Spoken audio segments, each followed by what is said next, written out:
Hello, everyone. Welcome to the Religion Studies Paper 1, Grade 12 Preliminary Examination revision of the Paper 1. All right, the time allocation for the paper will be 2 hours. Then the mark allocation is 115. All right, then let's quickly go straight into the instructions and the information. So when it comes to Paper 1, this question paper consists of Section A and Section B. So you must always bear it in mind that the Paper 1 for Religion Studies consists of Section A and it also consists of Section B. Section A is the compulsory section where you are required to answer all the questions which you encounter there. Then in Section B, you would only choose 2 questions. So it is important to keep these instructions in mind. So all in all, you answer a total of 3 questions, which will give you 3 times 150 would give you 3 times 50, sorry, would give you 150. Then you are reminded to read all questions carefully so that you can ascertain what the question requires and also so that you can also save time. Start each question on a new page, then number the answers correctly according to the numbering system used in the question paper. You are also reminded to write neatly and legibly. The length of your paper must be in accordance with the marks allocated for each question. So in this case, we are saying the length of your answer instead must be in accordance with the marks allocated to each question. Now let's dive straight into the questions themselves. So Section A, options are provided as possible answers for the following questions. Choose the answer and write only the letter A to D next to the question numbers. For example, 1.1.1 to 1.1.10 in the answer book, e.g. 1.1.1, the answer will be D. So in a religious context, so the key question, the key thing here is in a religious context. You're talking about in a religious context, a covenant is. So a covenant, they are looking for a definition of a what? Of a covenant, or definition of a covenant in the religious sense. So a covenant, it is a deep and solemn pledge or promise. It is a deep and solemn pledge or promise. For example, the covenant which Abraham had with God, which you find in the book of Genesis, which applies to the Abrahamic religion. Then question 1.1.2 reads, reconciliation is.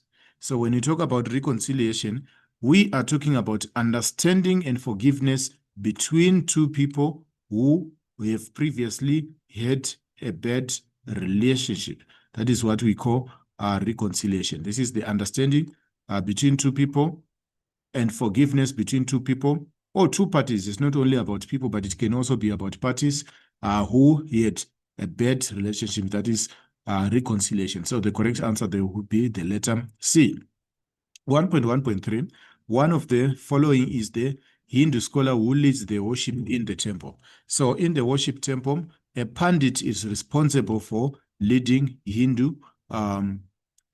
worship in the temple. That is the responsibility of a pandit. Then the most widely, our key term there will be widely accepted human rights document. The most widely accepted human rights document would be the letter B, the Universal Declaration of the Rights of Man. That will be the correct answer for 1.4. Then moving quickly on to the next one, 1.1.5, holding on to traditional and conventional values. When someone holds onto traditional and conventional values, they are considered to be conservative. So that is known as conservatism.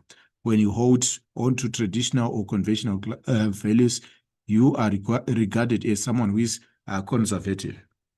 Then the Middle Eastern family of religions consists of. So the key term here which we need to highlight is Middle East. So when you're talking about the Middle East, we are talking about basically the territory which lies between Africa and Asia. So we are talking about those countries such as Israel, Palestine. We are also talking about the countries such as Iran, Iraq. So the question requires us to determine the family of religions which are found in the Middle East, eastern part of the world. So we do have Judaism, Christianity, Islam, and Baha'i faith. These are the religions which originated in the Middle East. So they are considered to be Middle Eastern religions.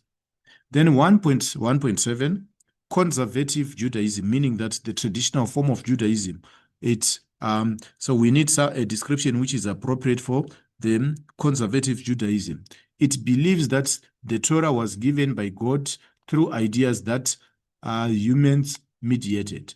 The Torah, or the sacred text, it was given by God. It was inspired by God through the ideas that humans are mediated. So humans simply communicated the idea, but the whole message, they believe that it came from God himself. 1.1.8, Martin Luther was a German priest whose teachings helped to inspire the formation of. So Martin Luther was a German priest whose teachings helped to inspire the formation of the Protestant Reformist Church, which is represented by the letter B. So he was responsible for the Protestant movement, whereby most churches were turning away from the Roman Catholic teachings in an age which we call the Age of Reform, or the Reformist Age. 1.1.9, the following is a sacred text of Buddhism. So the sacred text of Buddhism in this case would be the Bhagavad Gita. That will be the sacred text of Buddhism. That is, so that will be, let me check again. The sacred text of Buddhism, it will actually be the Pali, for that omission, it will be the Pali canon. It is, the correct answer there is C. So we need to correct it. It's actually C, not to be confused with the Bhagavad Gita. So our correct answer is C there. Quickly going to 1.10, a state of happiness and peace. A state of happiness and peace, it's usually found in Middle East religions. It is known as nirvana, which is A. That is a state of perfect happiness or peace. Now, moving on to the second question. Choose the answer. Choose an item from column B that matches a description in column A. Write only the letter A to J next to the question numbers 1.5.1 to 1.5.5 in the answer book. Do not use any letter more than once. So the first thing which we need to do, we will be looking at each term, then we look for a correct description for each term. So let's start with the first one. The first one will be halakha. So the term halakha, it actually refers to the law which is strictly obeyed by Orthodox Jews. So the correct letter for halakha would be D. The law which is strictly halakha, that will be D. That is the law which is strictly obeyed by Orthodox Jews. Then if you move on to 1.2.2, a myth. A myth, it can be defined as a myth. It can be defined as a story. Talk about a myth. It is a religious story with deep truths. That's a religious story with deep truths, which is represented by the letter F. That is a myth. A religious story with deep truth about life, and the deep truths are revealed through those that's religious story. Then 1.2.3, the ahimsa. When you talk about the ahimsa, we are talking about the law which says that you must never harm any living thing. So it is usually a law which you find in East Asian religions. It is a law which is common in East Asian religion. So ahimsa, it is a law that dictates that you should not harm any living thing. So our correct term will be A. So ahimsa is A. Then when you talk about veneration, when you're talking about veneration, we are talking about showing deep respect or reverence. It's deep respect, or we can call it deep reverence for someone or for something. Showing deep respect or reverence for something or for someone. So this is represented by the letter B. Then moving on to 1.2.5, the Tripitaka. The Tripitaka, it is actually a collection of teachings. This is known as a collection of teachings which are found in a religion called Buddhism. So that is the Tripitaka, which is represented by the letter C. That is the Tripitaka. So if I am going to quickly do a rundown, 1.2.1 would be D, 1.2.2 F, 1.2.3 A, 1.2.4 B, then 1.2.5 C. Those are the correct responses for that particular question. So the next question, it requires us to complete the sentences by filling in the missing word. Write only the word next to the question numbers.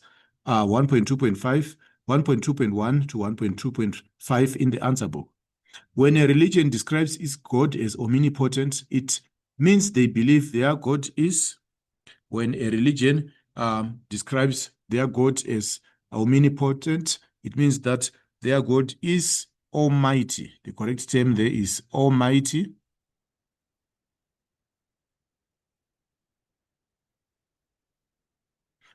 Simply means that their God is almighty, or you can say that is all-powerful, which means that there is nothing or there is no one who is stronger than that particular God, all-powerful or almighty. Then, according to Taoism, the 10,000 things are produced by the three, and the three are produced by the two. The two are there. So this is a teaching from Taoism, which is called the yin yang. That is the yin yang. That is the teaching from Taoism. Then the interpretation of religious texts, the practice or the study or of the interpretation of religious texts is called hermeneutics. It is called hermeneutics. That is the interpretation of religious texts. Then 1.3.4, the most well-known Buddhist sutta in Tibetan Buddhism is known as Dalai Lama. That is Dalai Lama. That is the well-known Buddhist in the Tibetan Buddhism. Then 1.3.5, in Kosa, a book that includes basics, beliefs, moral teachings, and the history of the African religion, is the title Masipakule. Masipakule. That is the book in Kosa which contains the different basics, beliefs, moral teachings, and the history of the African traditional religion. Then moving on to the next question, which is 1.4. So 1.4, basically, we are choosing the word in each list that does not match the rest. So we are choosing the odd one out. Write down the word next to the question numbers 1.3.1 to 1.3.5 in the answer book and give a reason why it does not fit in. So in each case, you must provide a reason why that particular word does not fit in. For example, red, yellow, circle, blue. The answer which will be the odd one out there is circle, simply because circle is not a color. It is actually a shape. The others are all colors. So when we look at 1.4.1, when you look at 1.4.1, we have Saivism, Shaktivism. Then we have Sufism, Vaishnavism. Then the one which we are removing here, it is actually Sufism.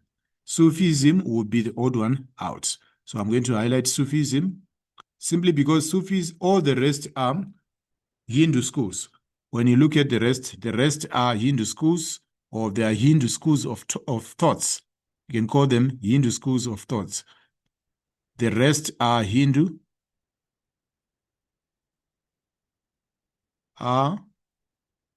schools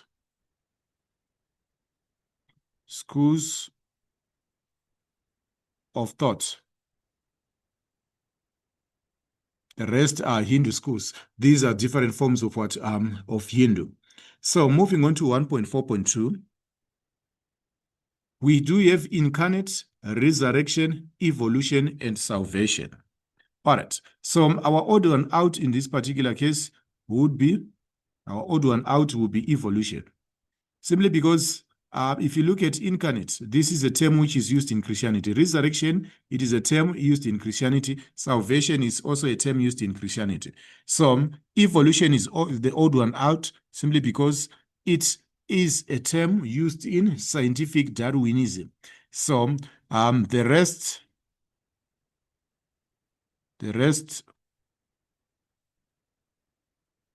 are terms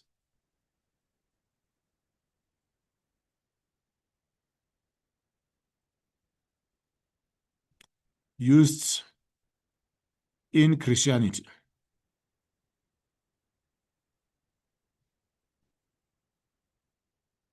So the rest are terms which are used in what?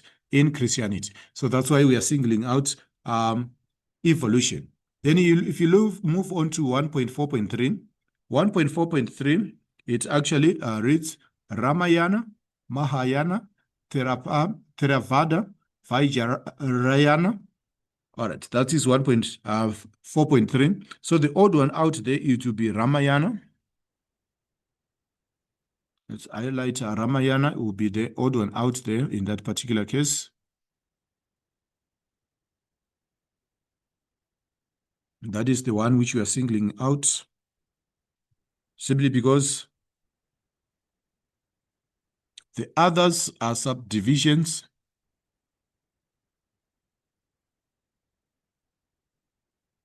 The others are subdivisions, are divisions of Buddhism. The rest are subdivisions of Buddhism.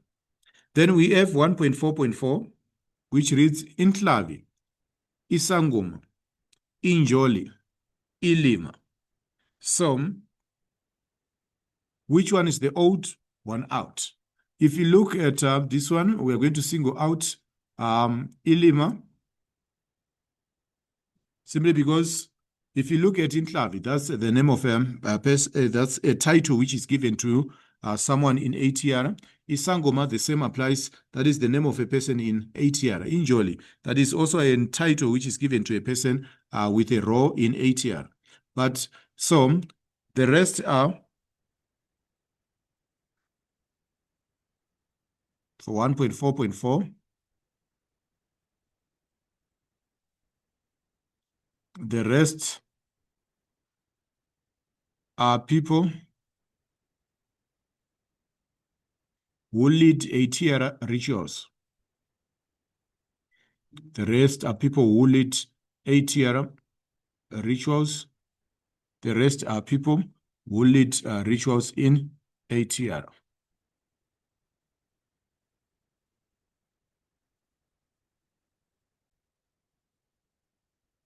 So when we look at 1.4.4, we do have Inhlavi, then we also have Isangoma, then we also have Injoli, then we also have Ilima.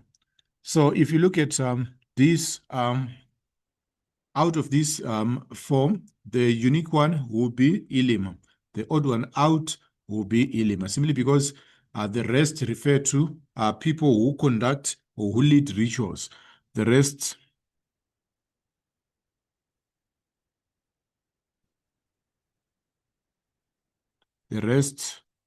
are ritual leaders in ATR. The rest are ritual leaders in ATR. That's why we are removing Injoli. Ilima, sorry, we are removing Ilima. The rest are people who lead rituals in ATR. Then moving on to the next question. All right, the next question reads, Tao Te Ching, non-being, 10 commandments, and predictability. So we are removing the 10 commandments simply because the 10 commandments are found in Abrahamic religions such as Christianity and also in Judaism. Then the rest are found in Taoism. The rest are Taoist teachings. So the rest are found in Taoism. Then now quickly moving on to the next question, which is 1.5. Indicate whether the following statements are true or false. Write true or false next to the question numbers 1.4.1 to 1.4.5 in the answer book. Correct the statement if it is false. So this is of utmost importance. So it's not only a matter of saying that it is false, but you also need to show the reason why you are saying that particular assertion is what is false. So it's not simply a matter of just saying true or false. No, you need to give a reason. So you need to correct the statement if it is false. So the Charter for Compassion expresses an exclusive attitude towards religion. The Charter for Compassion expresses an inclusive attitude towards religion. This is actually a true assertion. So we are saying that this one is true. Then moving on to 1.5.2, Tripitaka means 3 baskets, and it is a sacred book in Hinduism. That is actually false. The reason being, Tripitaka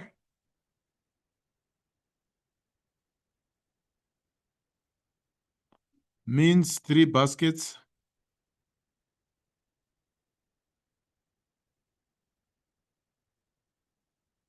and that's a sacred text in Buddhism.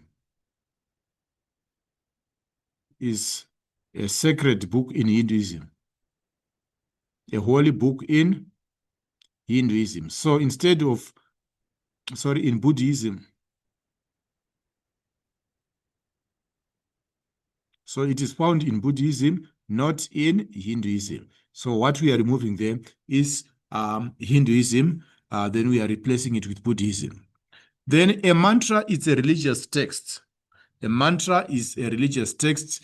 This is a false statement.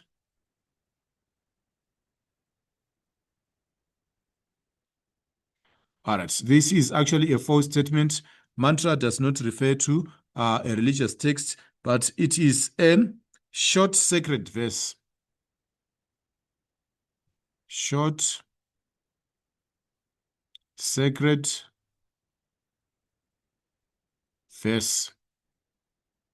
Or you can say a phrase. A phrase which is taken from a sacred text is called a mantra. Now, moving on to 1.5.4. Shinto, a religion which includes the worship of nature, originated in China. Shinto did not originate in China, so this is false.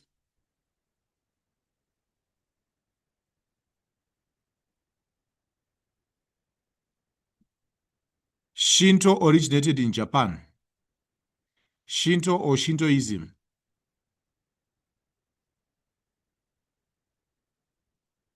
It originated in Japan. Yes, it involves and it includes the worship of nature.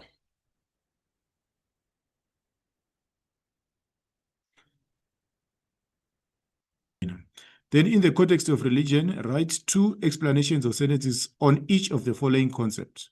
So syncretism. So syncretism, it is the blending. Syncretism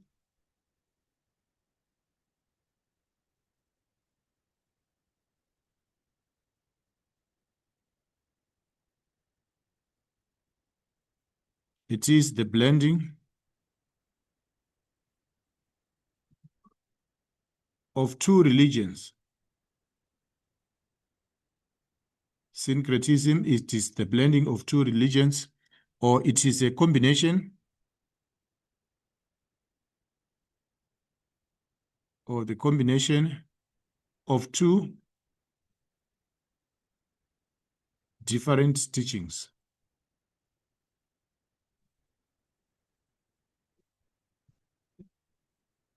So it is a combination of 2 different teachings. Then when you look at ideology, ideology basically, it is the worldview, the general worldview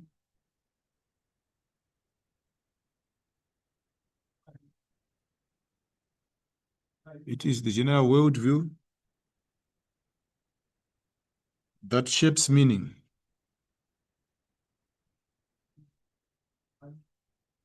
That shapes meaning and overall existence.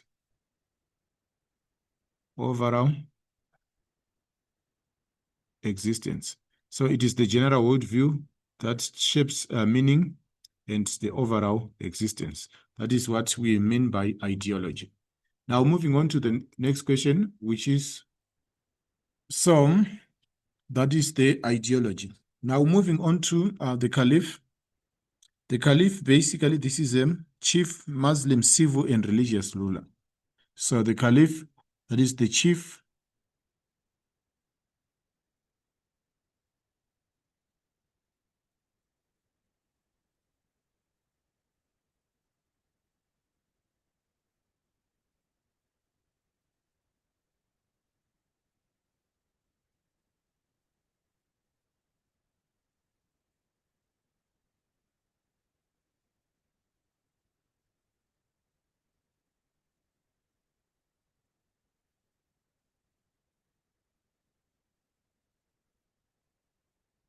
that is the chief Muslim civil or religious leader.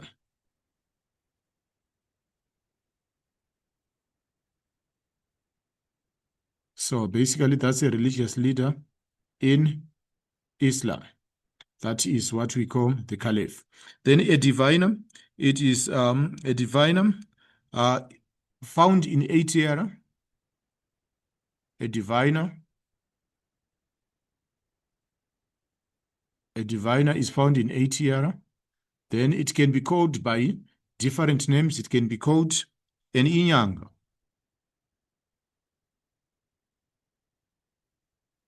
Or it can be called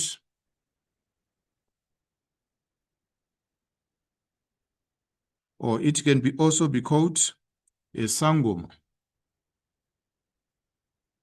That is a diviner. So this is a healer in African traditional religion. Then, so being a diviner is actually a calling. So a diviner can be a mediator between the living and the ancestors. So a diviner is a mediator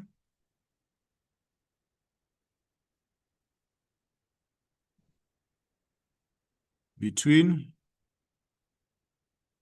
the living and ancestors. And the ancestors.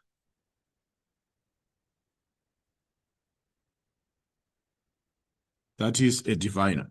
Now, reincarnation, which is 1.6.5.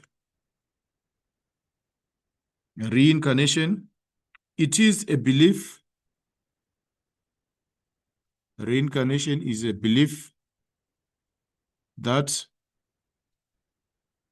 a person's soul is born, is reborn in another body,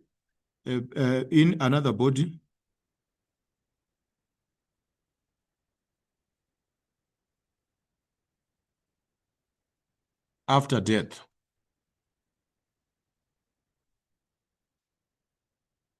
So this belief is common in what? In East. It is a belief common. It is a belief common in, it is a belief which is common in East Asian religions.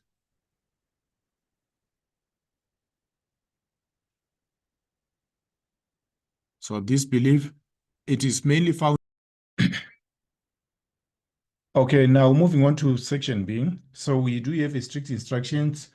We do have a strict instruction which says you should answer any 2 questions. So that is the instruction which we should follow. So the first question reads, give the meaning of each of the following words in the context of religion. So whenever you're defining religious terms, you need to contextualize them to the religious context. So we should avoid general answers whereby you simply define something from a point of view of another subject. You should contextualize it to them.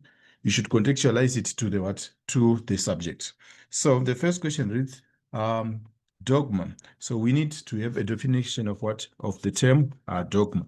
So dogma, these are basically fixed teachings which we find in a particular religion.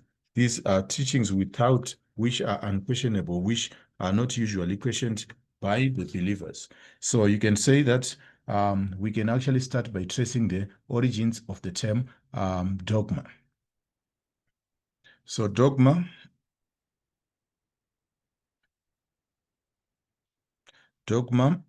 comes from the Greek word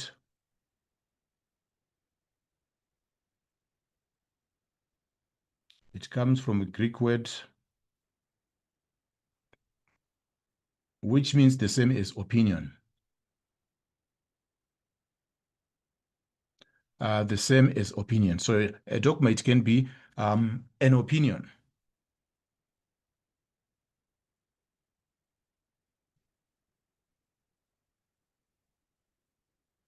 Then it refers to principles or rules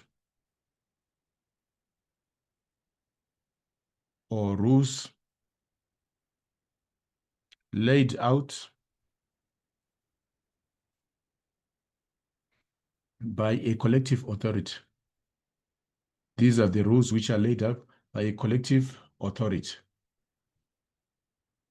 So when it comes to these rules, it simply means that people are supposed to follow these rules. So you can also say that it refers to a set of beliefs,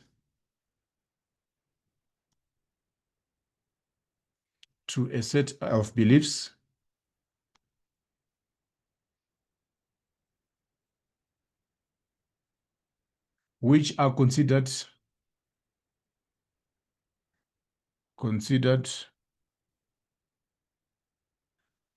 to be absolutely true. It refers to a set of beliefs which are considered to be absolutely true without doubt.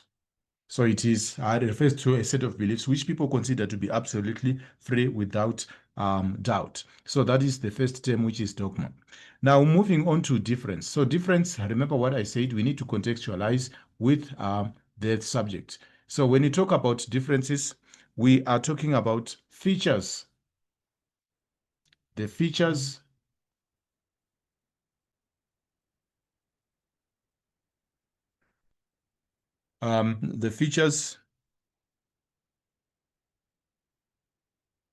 which do not look alike between two religions, between two or more religions. So we are talking about the features which are not common, which do not look alike between two amongst two of the more religions.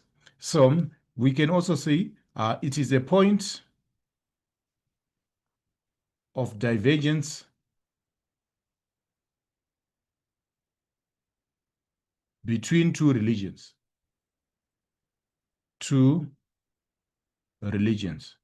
This is the point of divergence, a point when two or more religions are when they diverge.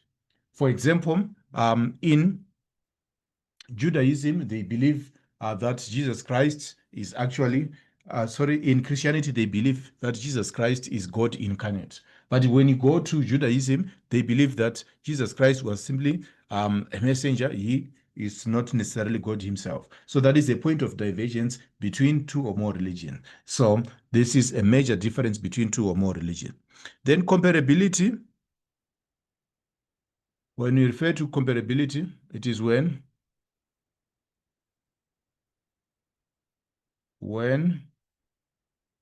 two religions can be compared. It refers to a situation when two religions can be compared But this does not necessarily mean that the religions are similar. Religions can be compared, because they are fit to be what? To be compared. So usually, this refers comparability. It occurs, or it happens when religions have features which are comparable. Have features which are comparable. It happens when religions has features which are comparable.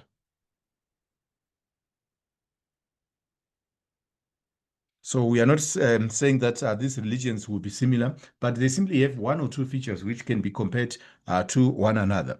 For example, if you look at Shintoism and Buddhism, they have one or two features which they can be compared against one another. Then unity, when we refer to unity, we are referring to harmony. Unity refers to harmony. Unity actually refers to harmony between, or harmony that exists,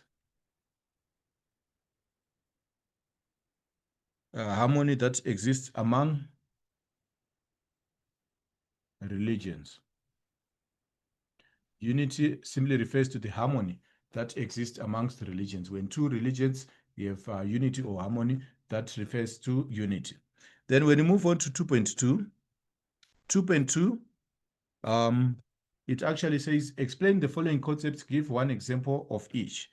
So when we look at the term denomination, it's usually used in Christian circles.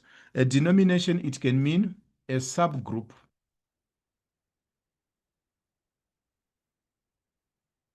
A denomination is a subgroup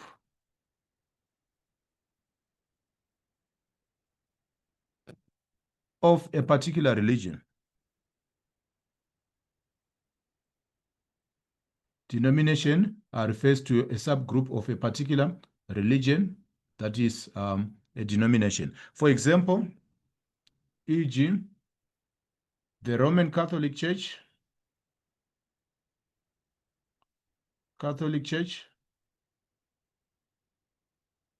Church and Anglican is a Christian denomination.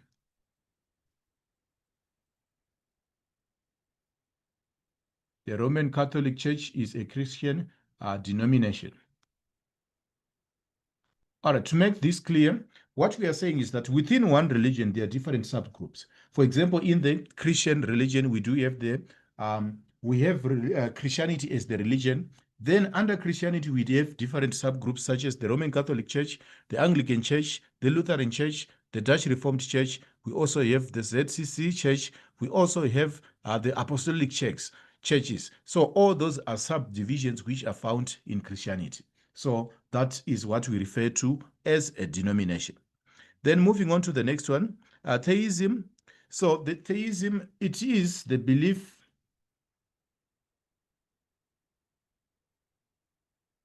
in a particular deity.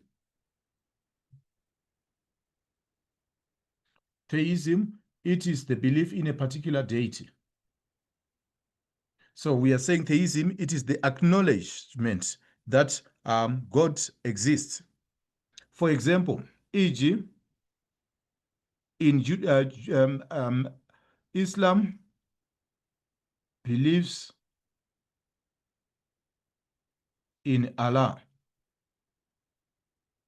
Similarly, Judaism believes in Yahweh. They worship a God known as Yahweh.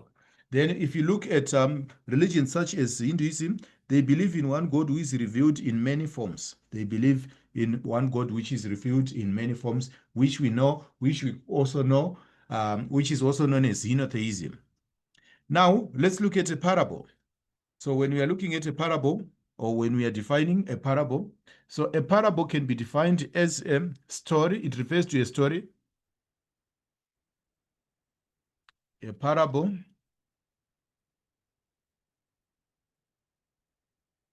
is a story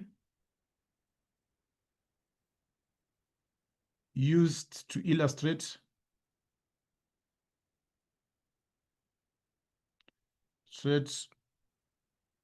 a religious principle. Parable is a story which is used to illustrate a religious principle. All right, so others can also say it's an earthly story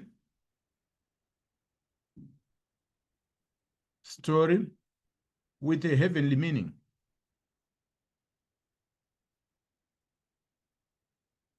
Others refer to it as an earthly story with a heavenly meaning. For example, the parable, when we go back to the, usually the term parable is used in Christian circles, though not only in Christian circles, it can also be found in other religions. But I'm going to use Christian examples for this particular illustration. So there is the parable of the prodigal son. There is the parable of the prodigal son as an example. Then there is also the parable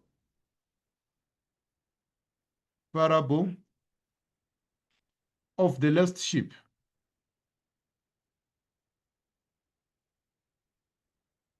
Then there's also the parable of the sower.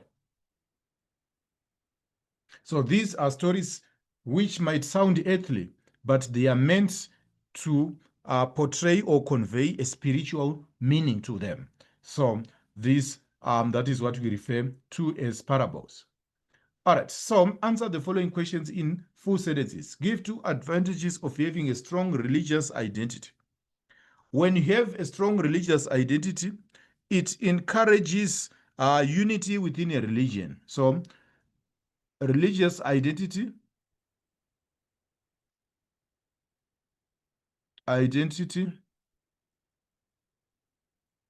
encourages unity in a religion.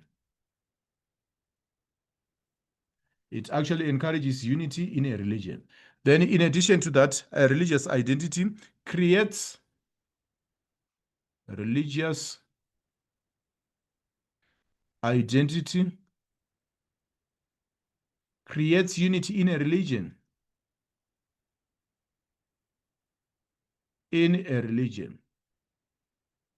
Religious identity, it actually creates unity in a religion.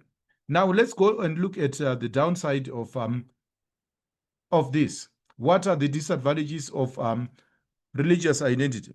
So religious identity can actually cause friction.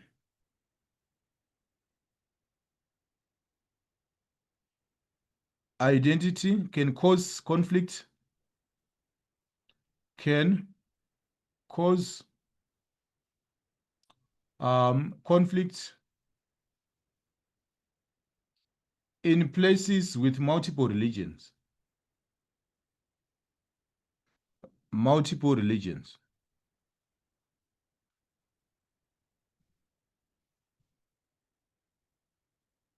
So religious identity can actually cause conflict, fighting in places where several religions exist. So it occurs, and this usually occurs in places where one religion dominates. So this usually happens in places where one religion dominates. So we are saying that displaying a religious identity in places where religion dominates, it might not be a good idea simply because you can be victimized because of what of your religious identity. So it leads to victimization. It leads to victimization of believers. So believers become victims of abuse. It leads to victimization of believers. So that is why we say that religious identity can be something which is disadvantageous. Now 2.4.1 rather, Christianity Islam and Judaism. So the question says, identify the common feature of the following religions. Christianity, one common feature. So we are simply stating one common feature. But so 2.2.4.1, if you look at these religions, all of them, they are considered to be Abrahamic religions. They consider Abraham as an important ancestor in the history of the development of their religion. In addition to that, we can also say that they are monotheistic. All of them, they believe in one deity or one God. So they are monotheistic. In addition to that, they all originated in the Middle East. They are Middle East religions.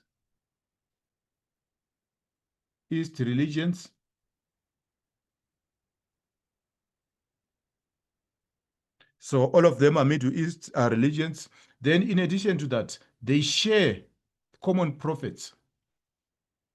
They share common prophets. These religions, they share common prophets. So that's why we say that that is another common feature. Then moving on to Hinduism and Buddhism. So if you look at Hinduism and Buddhism, originated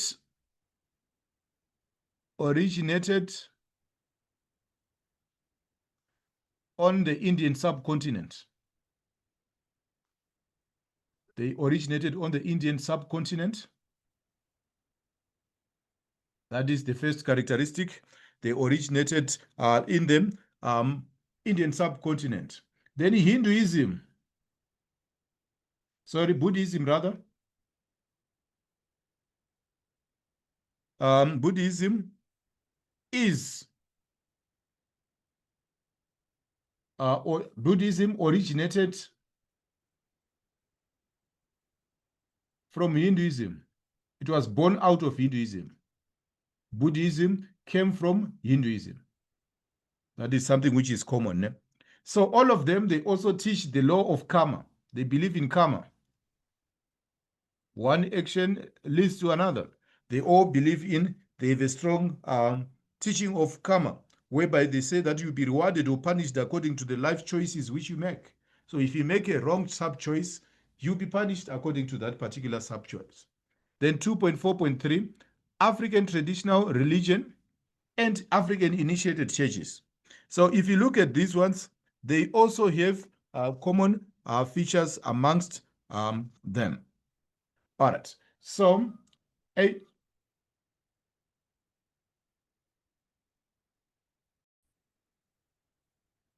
So we are looking at one common feature of each of the following groups: African traditional religion and African initiative churches.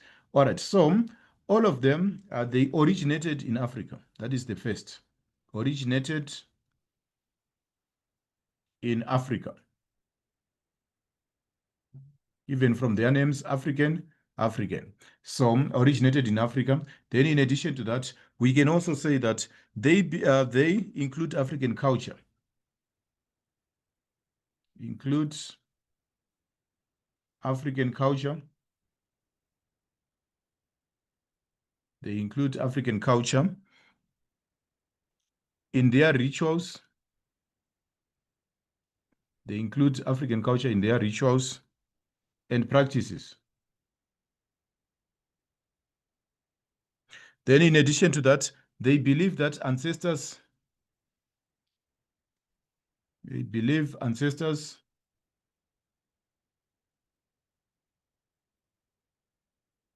are intermediaries of God. They act on behalf of God.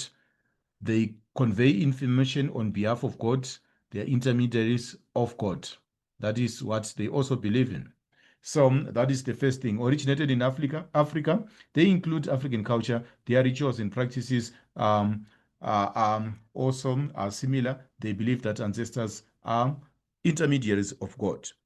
Then let's talk about the unique features of the following religions. So the first religion which I'm going to discuss about it is Baha'i faith. So Baha'i faith believes in the uniqueness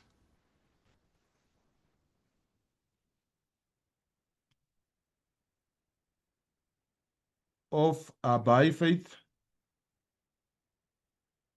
lies in its idea of unity, believes in unity, especially unity among mankind, unity amongst what you call it, amongst different people from the world. Then we can also say that they believe in the teachings of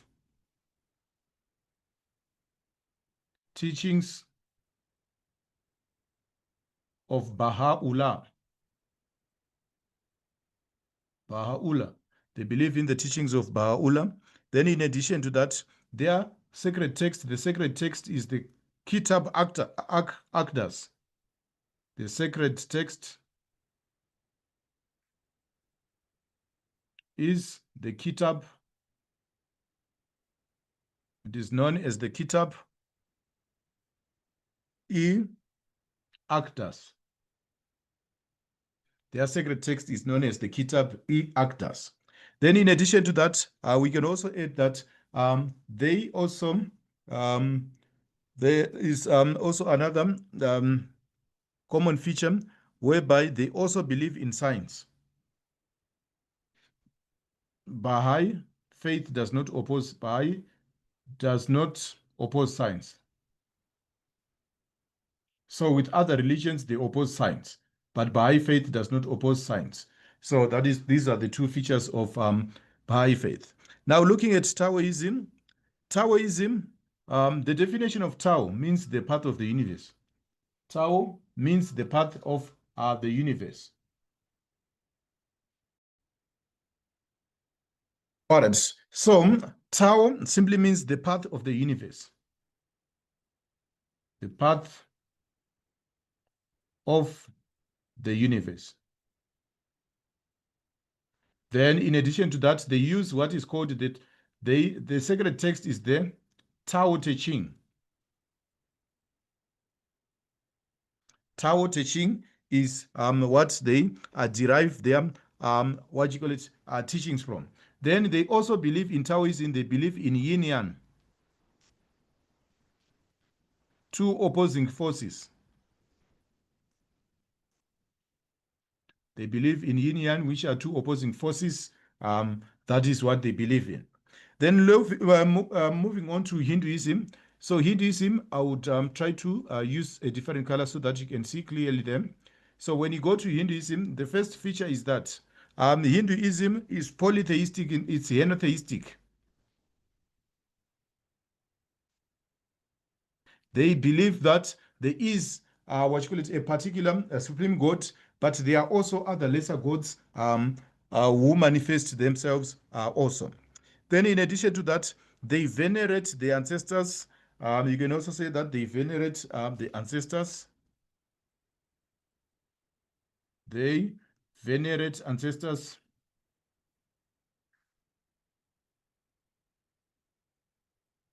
In addition to that, we can also say that they venerate the ancestors, of Hinduism. They venerate the ancestors, but in addition to that, we can also say that they are henotheistic. We've mentioned that they believe in a caste system.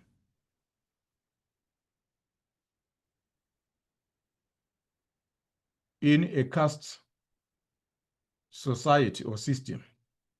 They believe in a caste society, or they believe in they actually believe in a caste system, a caste society, whereby people are divided into different castes. Now, let's move on to the next one. Compare how teachings are transferred from generation to generation in ATR and in Islam.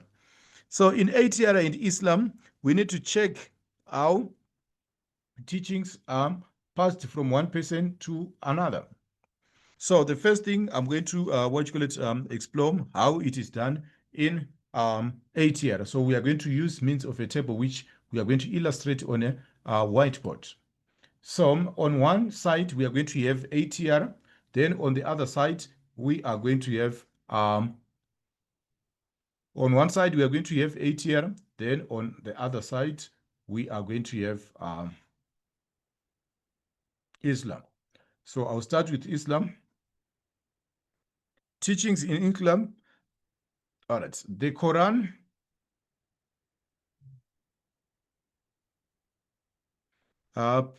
is a sacred scripture. Scripture which plays a role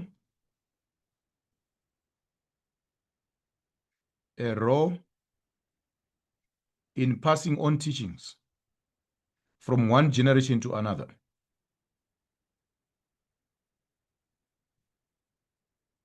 So that is the first thing. So the hadith, beside the Quran, there is also the hadith is also important in passing teachings by word of mouth, by oral means. So the hadith is also of importance in passing teachings. Then in addition to that, we should also say that the young people in Islam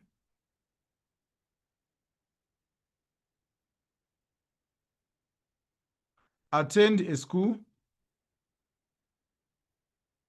a religious school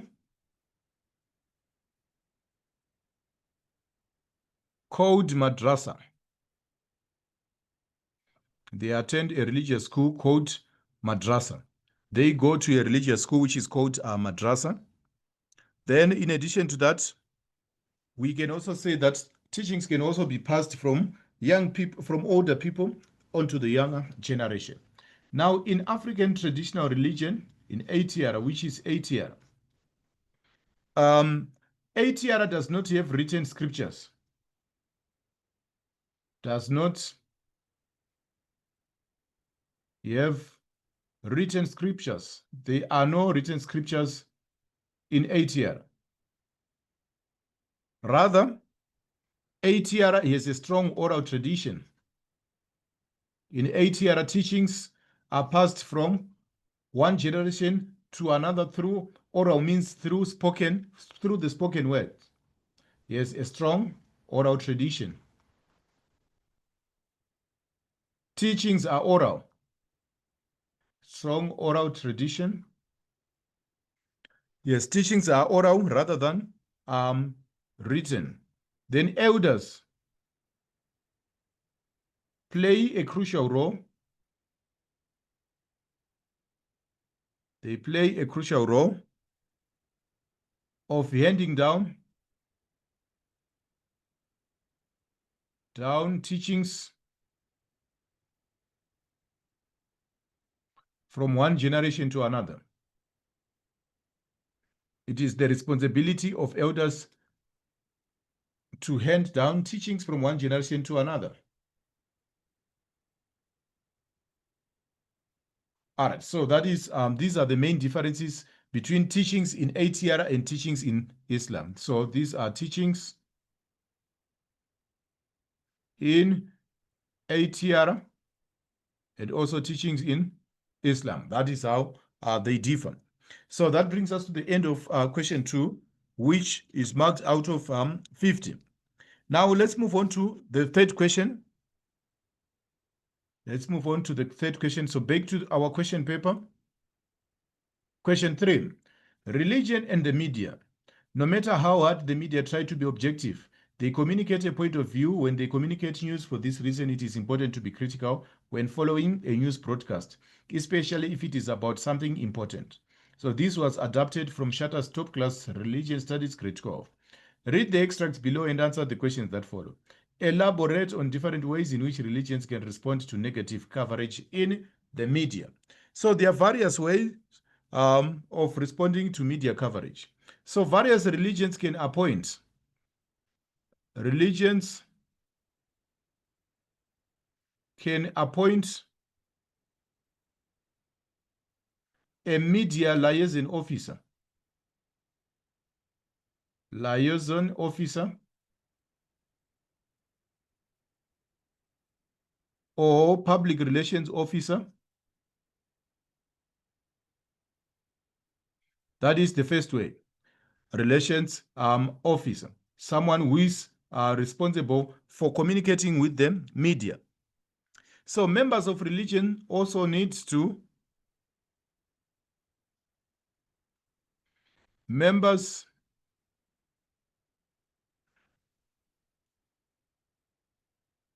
should know the protocol of religion. Members should know the protocol of religion, of the media, rather. Members should know the protocol of the media, how the media operates. Then in addition to that, religions should reach out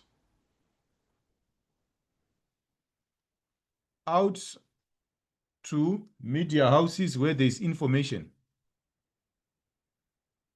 where there is miscommunication, is misinformation.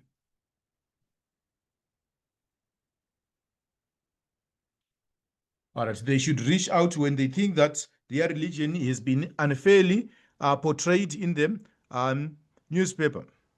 Then religions should avoid being confrontational. Religions should refrain from confrontation.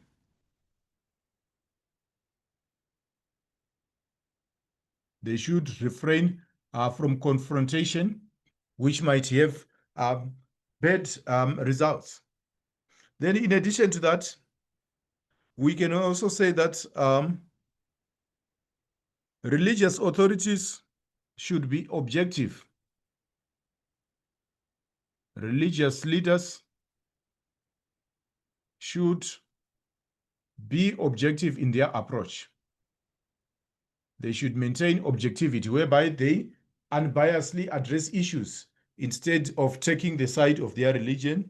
So they should be unbiased in their approaches. So that is very, very important when they are addressing issues to do with the media. So the next question reads, discuss how a person could use the media for his ongoing development to understand religion. So one could read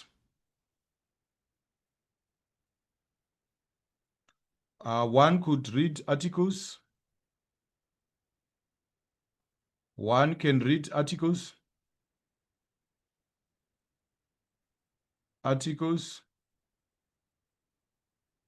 to research further.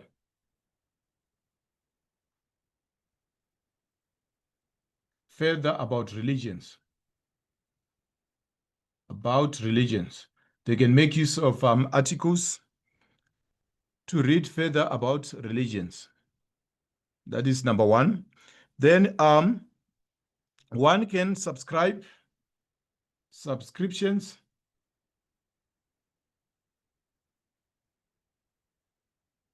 to journals, to religious journals and religious content. So you need to subscribe to religious journals and to religious content. Then in addition to that, you can also access information. You can access information on television channels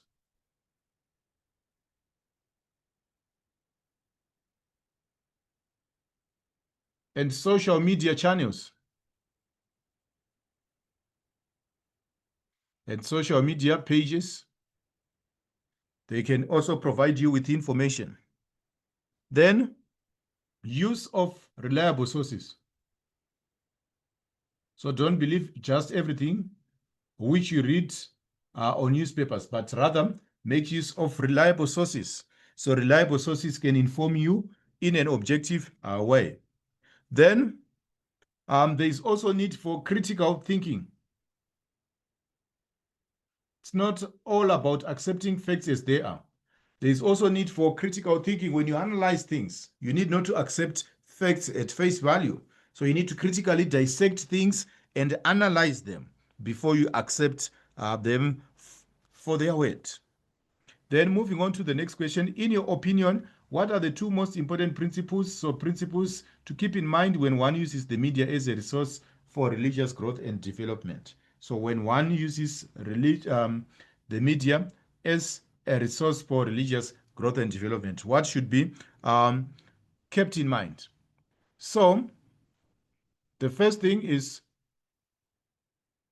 religion should be checked against, or religious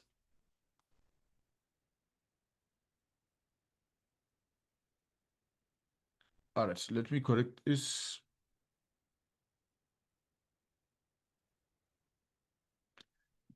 Media reports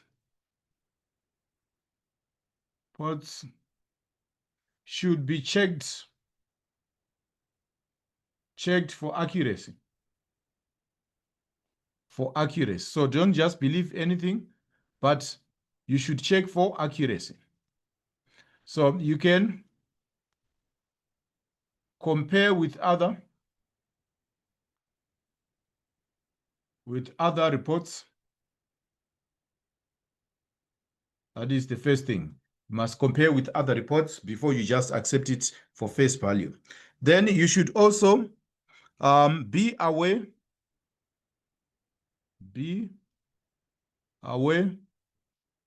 of the strength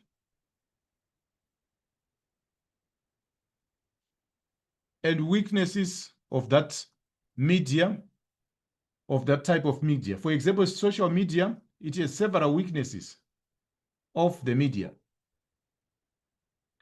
On social media, anyone can post anything. So it is easy to fall into the trap of what? Of misinformation. So you need to be aware of strengths and weaknesses. In addition to that, you need to know the ideology of the editor or of the producer. So various editors have various ideologies. Some do have an ideology whereby they will be peddling a particular agenda. So they might also be having propaganda in mind. So when you come across information on the media, you need to critically analyze it, simply because you might be misinformed. So there may be conflicting viewpoints on religious issues. This should be respected. You should also respect conflicting viewpoints on particular religions instead of blindly following anything. Then also, the source should be accountable. You should also consider accountability of sources. The sources should be accountable. So there is need for accountability of sources. Now, moving on to 3.4, how does the media handle religious issues in South Africa? Answer this question using the following headings. The popularity of the various types of media regarding religion. The popularity of various, the popularity of various types of media in regarding religion. So the first thing which we are saying is that mainstream media provides much coverage to religion. Many religions have a slot or a program, even a channel in which they propagate their views. So there are TV channels. There are TV channels, specific TV channels,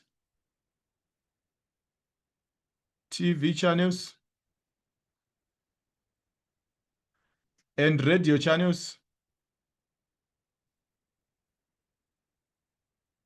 There are specific TV channels and radio channels dedicated to religion.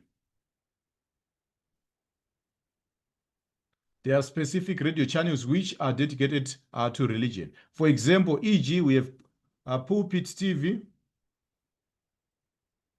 We also have TV such as television channels such as Rema.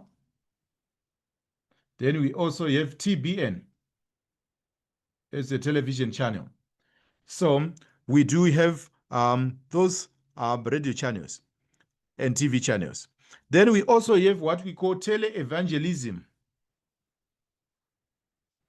Tele-evangelism, preachers who preach online or on television channels, tele-evangelism. Then we also have worship services. At times they are broadcast, even on public broadcasters, worship services. Then we also have Eastern Mosaic, which is a program which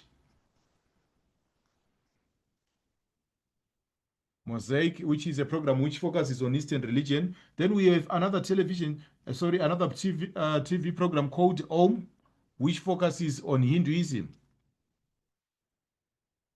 Then we have several ATR programs on various television channels and also on radio channel. So that's how they propagate. That's how different types of media play a role in religion. Then in addition to that, we can also move on to 3.4. So 3.4 says the content and spread of religious coverage. The content and spread of religious coverage. All right, so the first thing is that the content and spread is limited.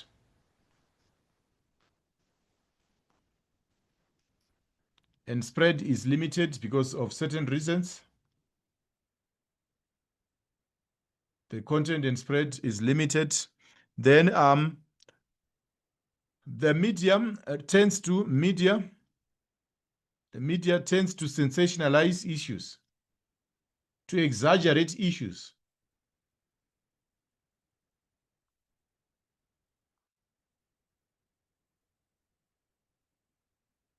The media tends to sensationalize religious issues.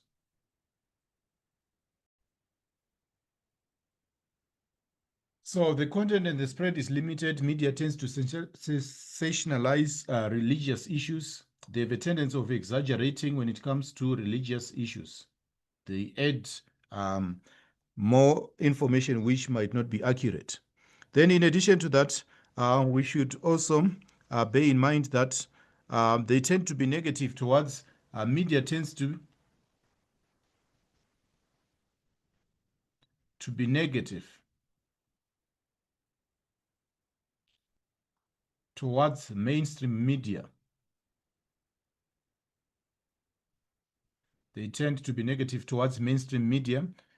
For example, the popular belief that all churches which exist there, they exist so that they can make money out of the congregation. So they tend to be negative towards mainstream media. So the media, towards mainstream religion rather.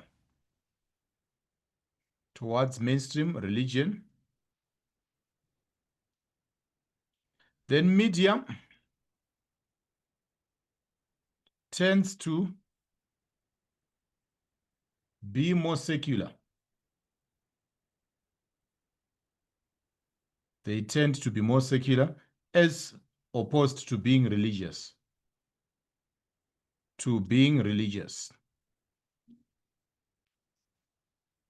So that is another challenge which we have. They tend to be secular as opposed to being religious. Then in addition to that, you can also say that they tend to be media, they tend to be sensationalist. So that's what they do. Then let's move on to the next time, 3.4.3. So the question reads the objectivity or bias of religious coverage. All right, so it is related to the slightly related to the previous point. So religions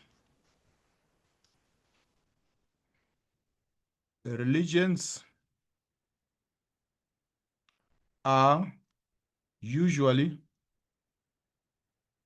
cast in bad light.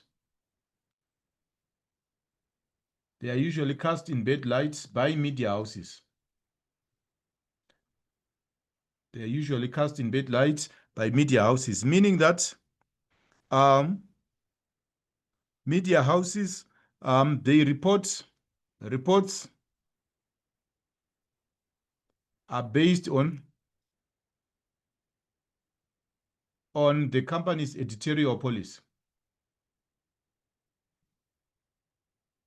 Editorial policy. What does the editor want?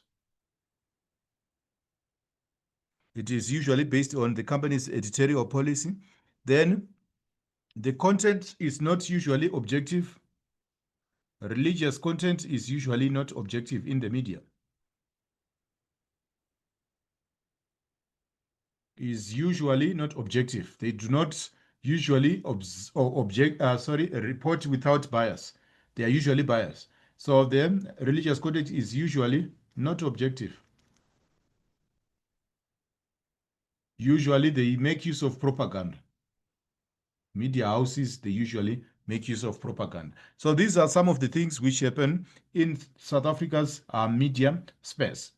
Now let's quickly go to the next one, which is question 4. All right, question 4, it requires us to read an extract. So we shall be highlighting key words there as we read the extract together.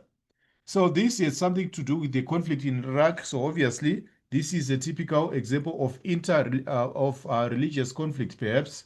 So we are anticipating to come across religious conflict. So we are not so sure whether there are two types of religious conflict. We have intra, then we have inter-religious conflict. So let's go through the article so that we can determine which type of conflict took place in Iraq.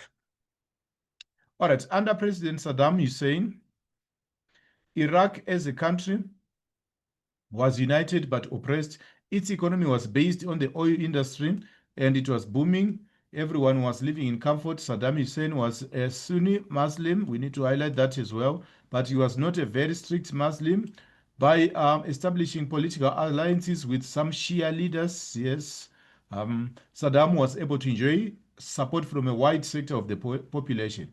However, the majority of the Iraq are Shias, and many of them felt oppressed and also discriminated against. They later enjoyed support from Iran, which is predominantly Shia.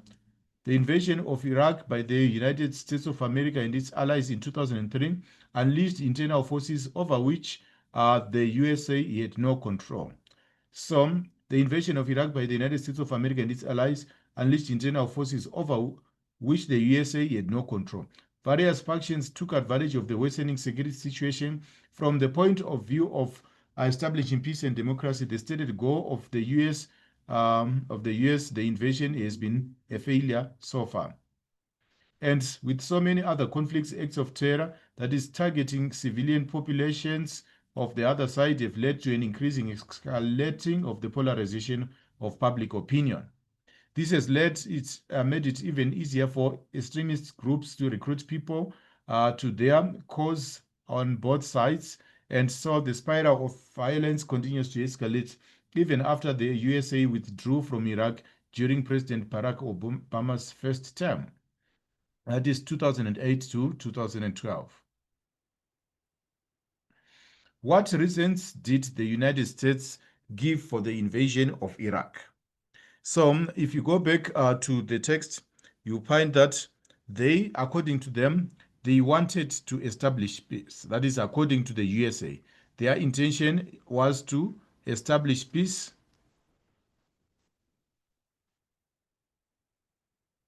Peace, that is the first reason which they gave.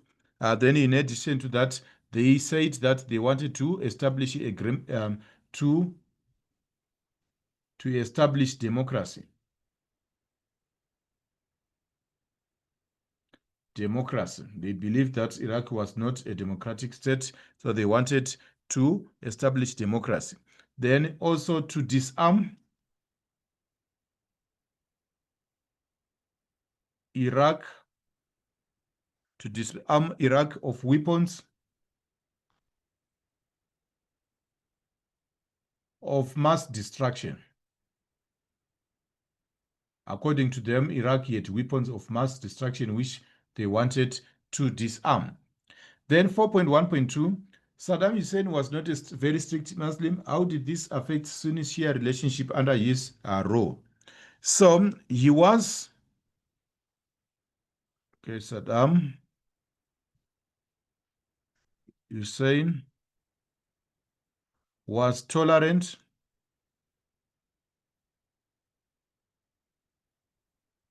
was tolerant of the Shia. He was tolerant of the Shia. That is the first point. Then he enjoyed support. He enjoyed Shia support. In addition to that, you can say that the Shia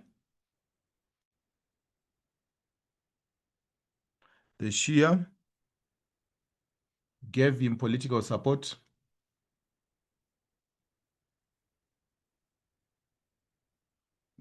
They actually strengthened his political position. The Shia gave him political support. Then, in addition to that, you can also say that there was cordial Shia relationship to Iraq prior to invasion. So there was cordial relationship between the Sunni and the Shia before the invasion of the USA. Then the next question reads, what are the internal forces stated in paragraph 2? So the internal forces are the Sunni militant organizations.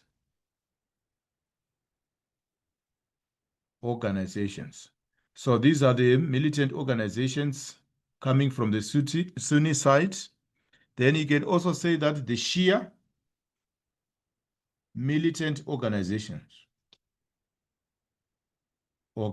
So there were two armed camps, the Sunni camp and also the Shia camp. Then 4.1.4, critically evaluate the consequences of the US invasion of Iraq. The consequences. Some loss of life.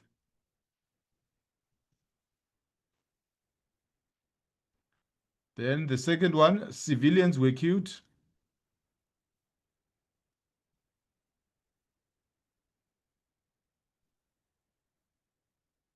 Then we also have polarization, that is further division of people. Polarization of, there was also polarization when two people are against one another. Destruction of infrastructure. There was also destruction of infrastructure. Then in addition to that, we can also add that the country's infrastructure was destroyed. Then civilians were killed. Then there was the rise of extremism. There was the rise of extremist groups. Then there was also escalation of tensions.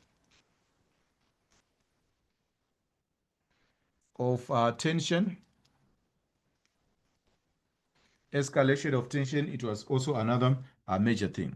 Then moving on to 4.2. 4.2 or before 4.2, it also affected the country's economy. Collapse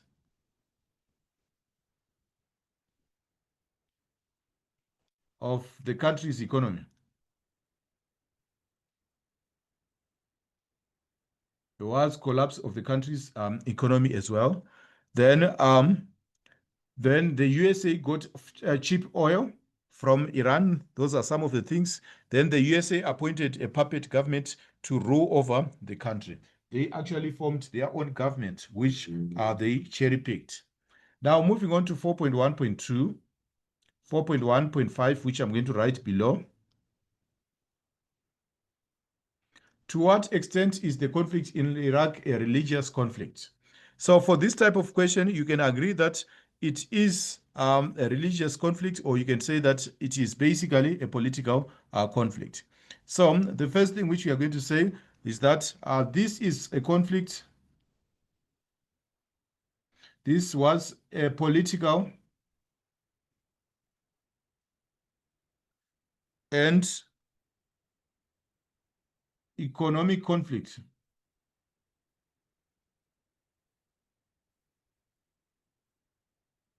This was a political and economic conflict. This was a political and economic conflict.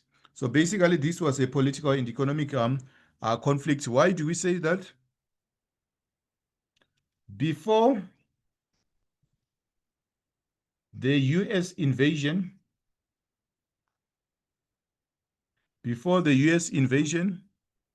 there was no religious conflict.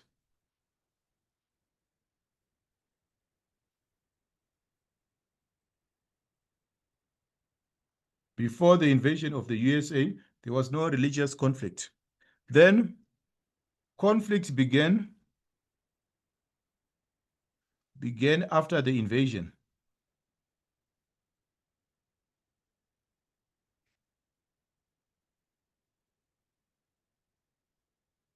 Conflict only began after the invasion. Then you can also say that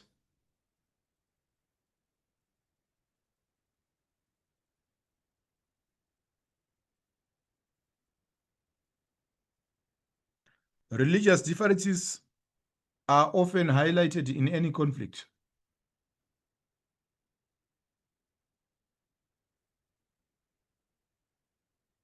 Are often blamed in any conflict. In any conflict. Religious differences are often blamed in any conflict. So people tend to blame religious conflicts. Then,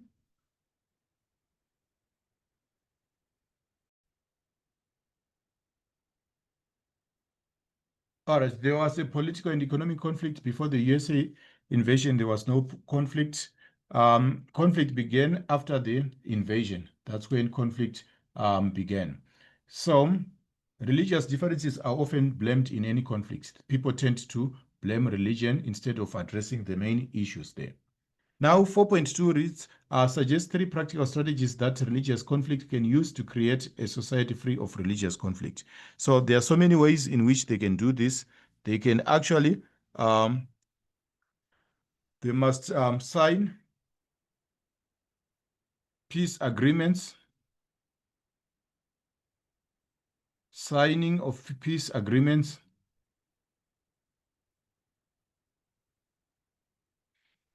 signing of peace agreements. That is the first thing. Then in addition to that, there should be international organizations should assist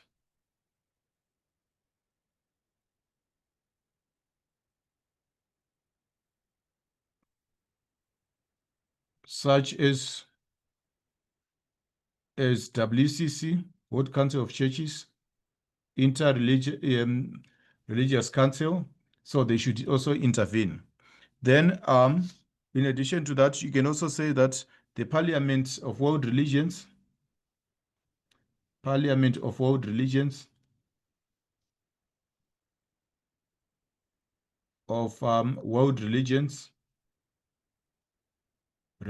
these are religious organizations which can intervene. Then the next question, it reads, explain the following concepts and give one example to illustrate their meaning. So interreligious conflict and interreligious and intra. So this is conflict within the same religion. This is conflict within the same religion.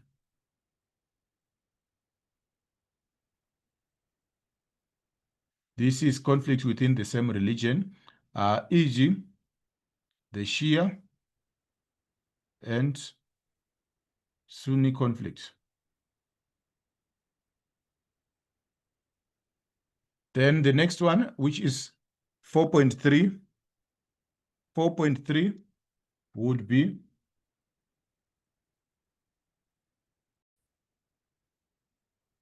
so when we look at interreligious conflict, it is conflict. This is basically a conflict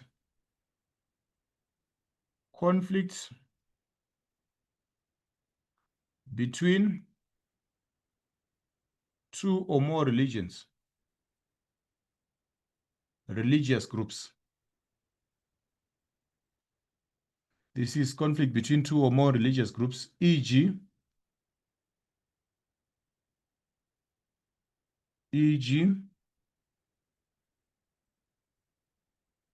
Christians and Muslims.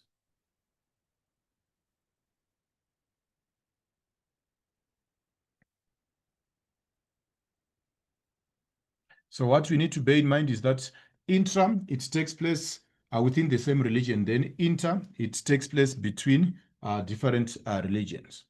Now, let's quickly move on to question number 5, which requires us to discuss human rights. Some human rights in 1948, the United Nations Declaration of Human Rights was produced and signed by governments all over the world. In this document, rights are based on the inherent dignity of human beings. Read the extract below and answer the questions that follow. What is meant by religious freedom? The definition of religious freedom. Religious freedom can be defined as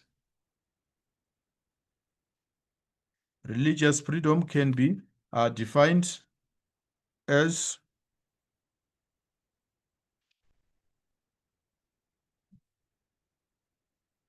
the freedom to openly practice a religion of your choice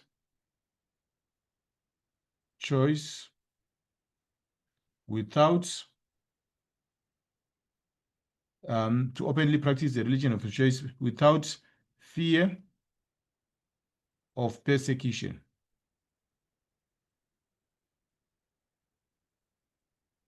or victimization.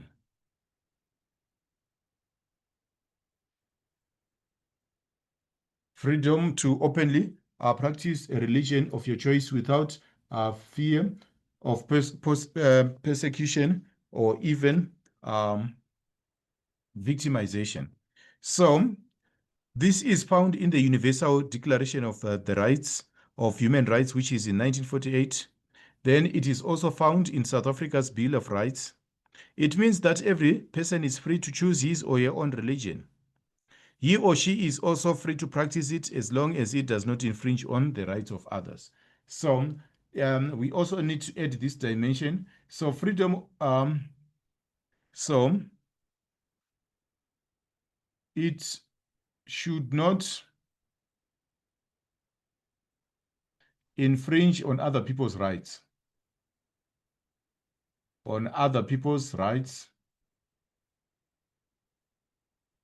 Freedom or religious freedom should not infringe on other people's rights. That's so you can openly practice your religion without infringing on other people's rights.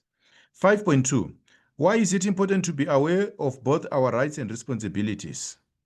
All right, so why should we be aware of our rights and responsibilities when we are practicing our religion? So the first thing, knowledge of rights,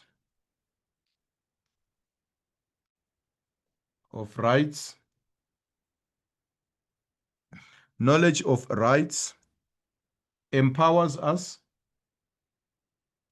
it gives us power, it empowers us to defend ourselves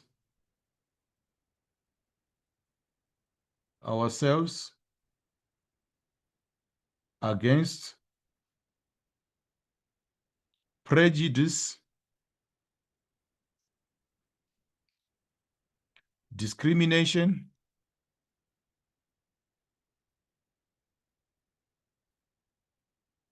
and infringement. So it protects us, it empowers us to be protected from discrimination, prejudice, and infringement. Then it ensures a stable society. A stable society free of violence. So our rights make us enjoy a stable society. It promotes democracy, democracy. Knowing our rights and responsibilities promotes democracy. Then in addition to that, we can also say that it enables people to have mutual respect, promotes mutual respect. People would end up respecting one another. So it promotes mutual respect as well. So that is how human rights, rights and responsibilities are of importance. Now, moving on to 5.2, 4 ways in which religious freedom is protected. So for this one, we need the whiteboard. 5.2, 4 ways in which religious is protected, in which freedom of religion is protected. So this is 5.3. Freedom of religion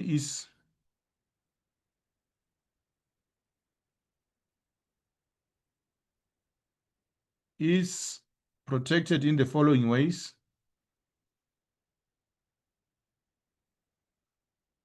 In the following ways. It is protected in the following ways. All right. First, it is enshrined in the Bill of Rights of South Africa.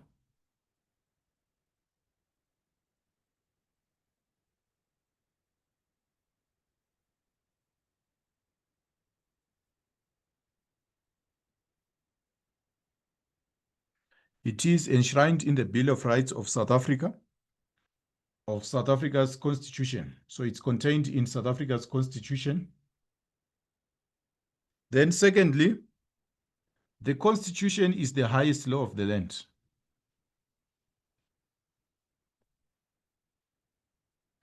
Is the highest law of the land.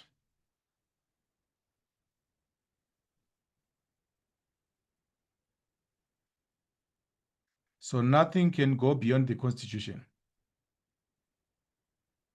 So the constitution is the highest law of the land. Then in addition to that, we would also say that the South Africa Human Rights Commission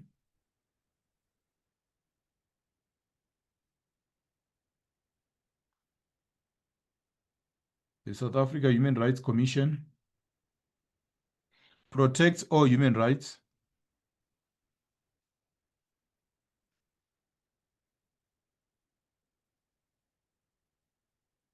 The South Africa Human Rights Commission protects all human rights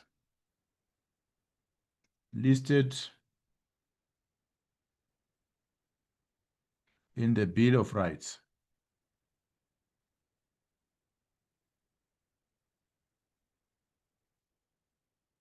All right. The Council of Religious Leaders also plays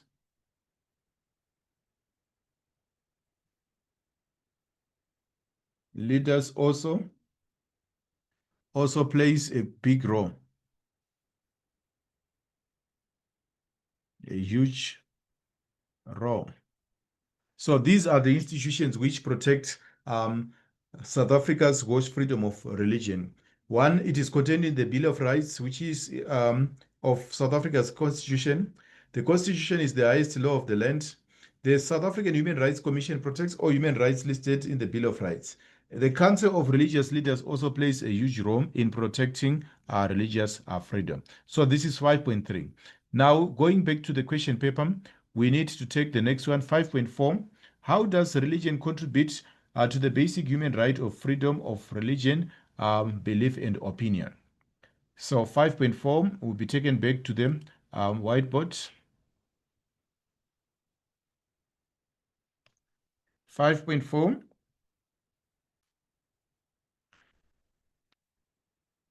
5.4.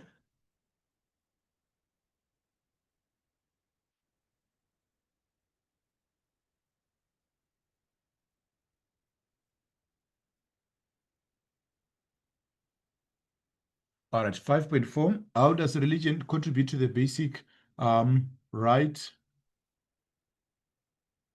is protected from the religion? You have studied any three teachings that promote peace and harmonious living. So we have 5.3 instead of 5.4. So let's go back to any three teachings that promote peaceful and harmonious living amongst the different religions. So we go back to the whiteboard once more. So the question which we are attempting now is 5.3. Then the previous one will be 5.2. Apologies for that omission. This will be 5.2. So the first thing which we need to list them, 5.3 states 4 ways in which freedom of religion, we have handled that. From the religions you have started discussing 3 teachings that promote peaceful and harmonious living. So we start with Christianity. So the teachings in Christianity, they say love your neighbor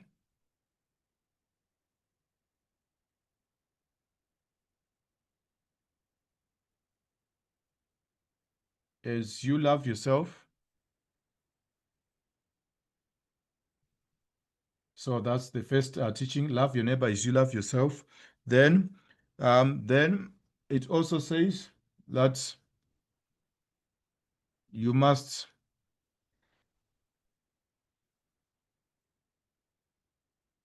try to put yourself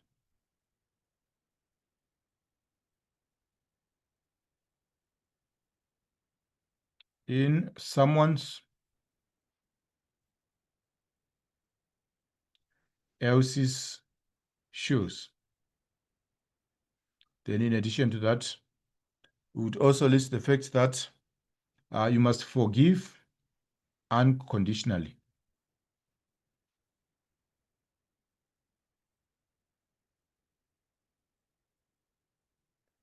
Then moving on to ATR, African Traditional Religion. It teaches that no man is an island.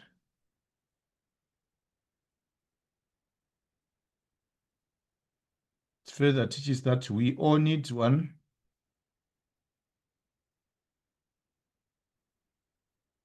each other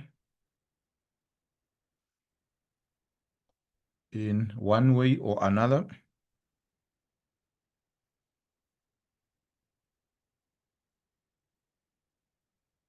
All right. It also teaches about Ubuntu, whereby they say one and watches another. All these African teachings on ATR on this particular religion. Then in addition to that, you can also say that ATR also teaches people to have mutual respect for each other.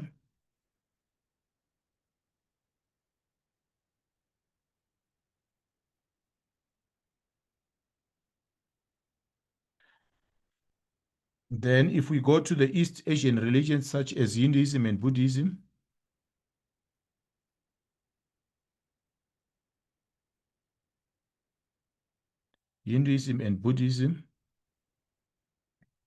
teach about the Four Noble Truths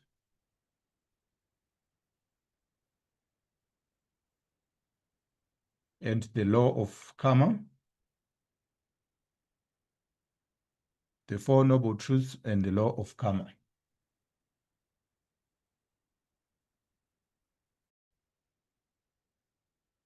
All right, now moving on to the next question, which is 5.4.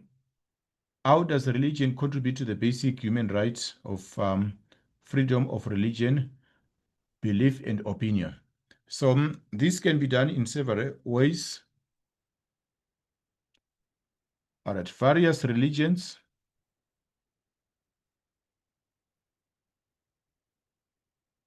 teach or have teachings about about morality.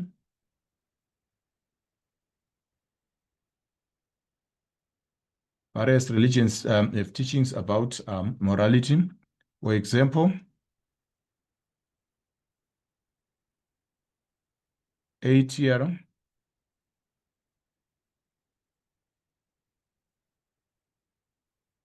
teaches about empathy and mutual respect.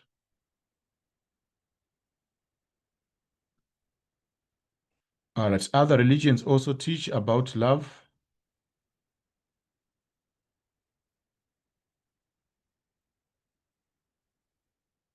Teach about love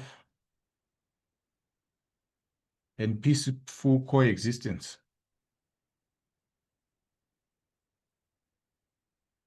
And peaceful coexistence. They teach about love and peaceful coexistence. Then, in addition to that, all religions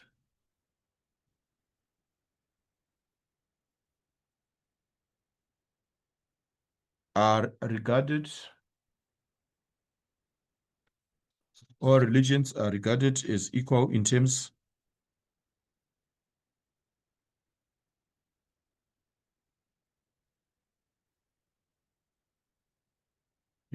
of the law.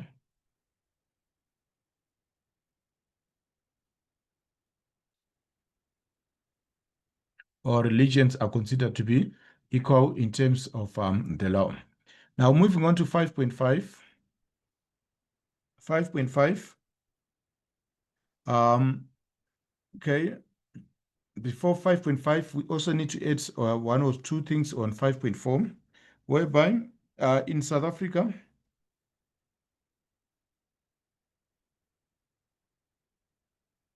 there is no state religion.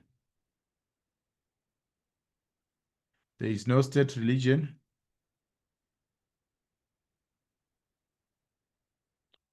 No religion is favored much more than the other.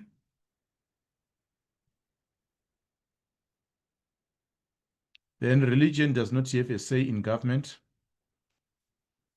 does not dictate politics. So politics and religion have been separated. Then moving on to 5.5. To what extent does religion guide people to be good? Some, I would say religion guides people to be good to a large extent. Guides people to be good to a greater extent.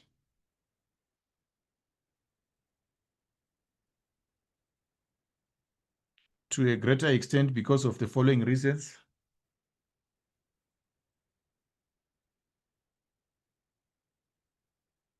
Because religion promotes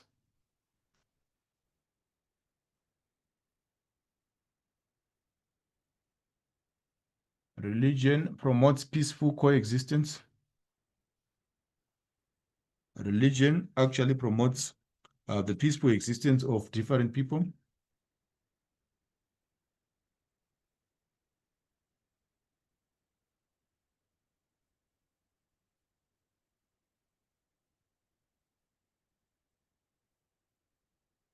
All right, religions teach about ethics and morality. Teach about ethics and morality. Ethics, good ethics and morality, and good behavior, or what is considered to be good behavior.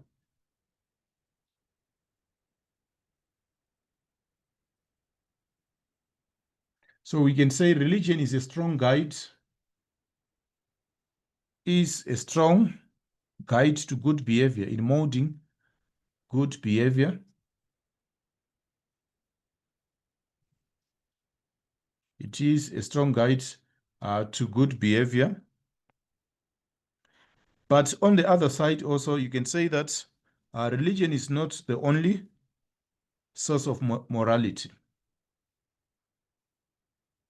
Is not the only source to morality. However, religion is not the only source to morality.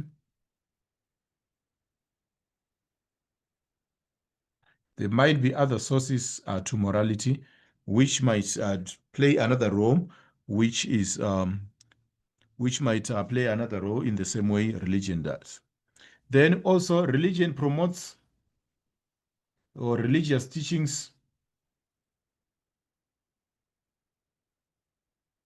promote philanthropy, helping the poor. Some religious teachings promote philanthropy, e.g. in Islam, we do have the giving of zakat. There is one of the 5 pillars of Islam, it talks about giving to the poor, which is known as zakat. The same applies to other religions. So we can say that religion, it plays a larger role. So for 5.5.1 and 5.5.2, I'll take them to the whiteboard. Explain the difference between morals and ethics. So we can actually differentiate between these two by means of using a table. So ethics on one side and morality on the other side. So ethics on this side, then morality on the other side. So let's start with ethics. Ethics are external. They come from outside. These are socially defined, defined codes of conduct. These are socially defined codes of conduct for a group or for a profession. For a group or for a profession. For example, doctors have their particular ethics, teachers have their particular ethics, engineers have their particular ethics. So they are from a group or from a profession, such as medical or legal system.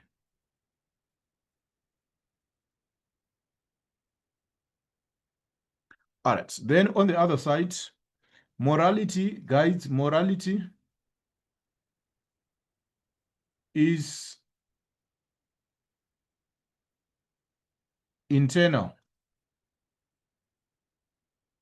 Morality guides individual behavior.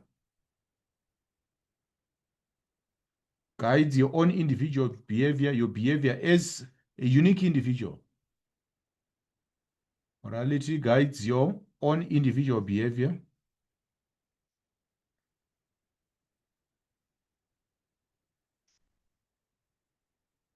Morality, it governs or it guides your own individual behavior and internal judgments. It has something to do with your conscience. What your conscience tells you that this is good or bad.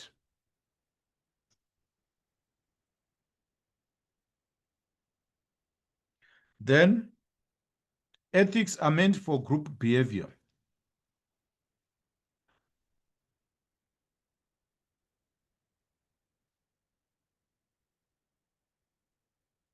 Ethics govern group behavior. Then on the other side, we can say that morals are personal principles.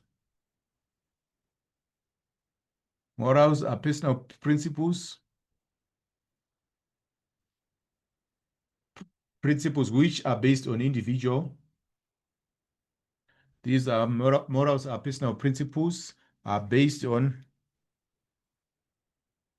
what you consider to be right and wrong.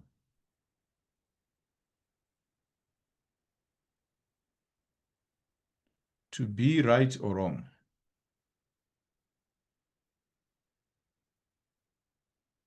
So that is the main difference or the main distinction between morals and ethics. Then moving on to the next question.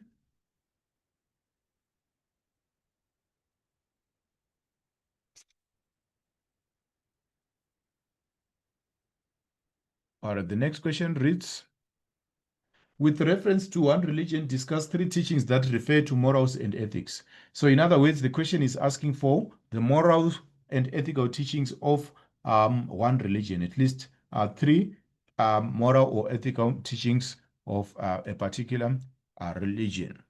So we are going to choose, I'm just going to outline the moral teachings in Islam.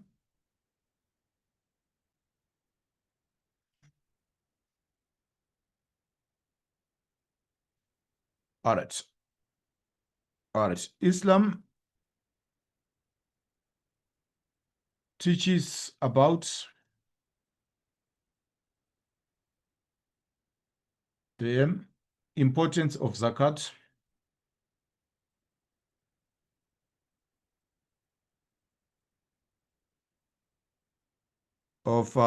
zakat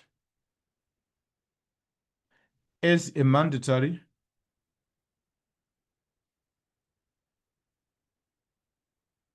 pillar of faith. So it is contained in the 5 pillars of Islam. It is mandatory that the needy should be helped. So that is stated in the 5 pillars of Islam, of the faith. Then in addition to that, they also teach about desiring for others what one desires. What one desires, which we call empathy.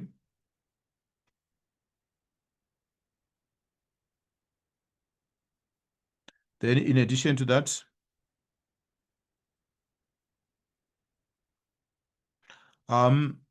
they also teach about the principle of justice. The principle of justice is also taught.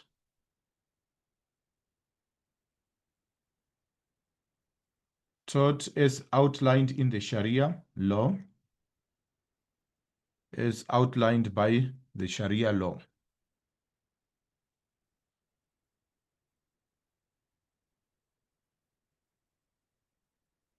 All right. Moving on to the second example, which is Christianity.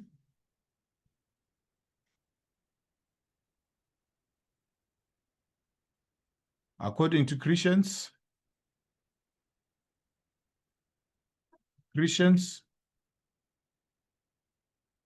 believe that Jesus died to save humanity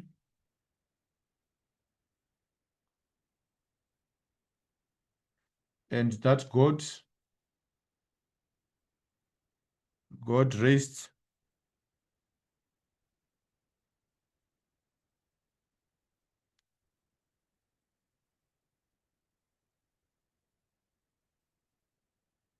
him from the dead. Similarly, people should sacrifice for the benefit of others.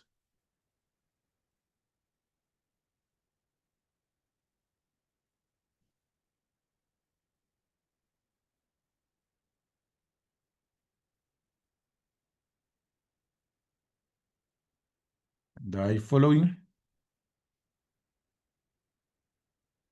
the path of the cross and the 10 commandments. Then ATR is an example as well. In ATR teaches about respect for elders,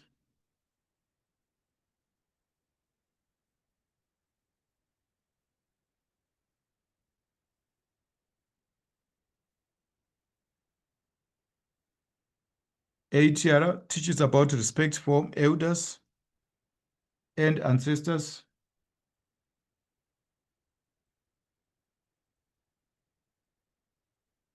The principle of Ubuntu is taught of the oneness of community.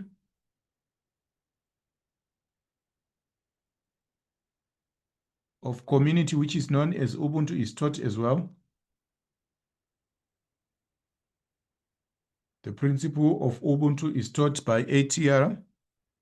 All right. ATR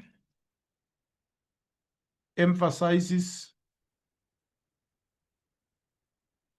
on wisdom from the past, wisdom from the forefathers.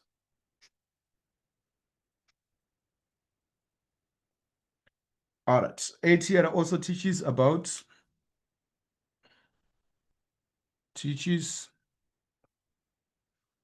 maintaining. It also teaches about maintaining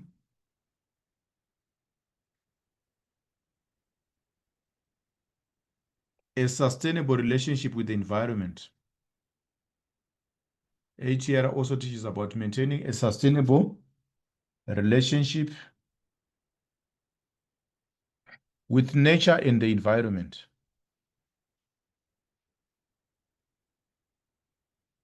The environment.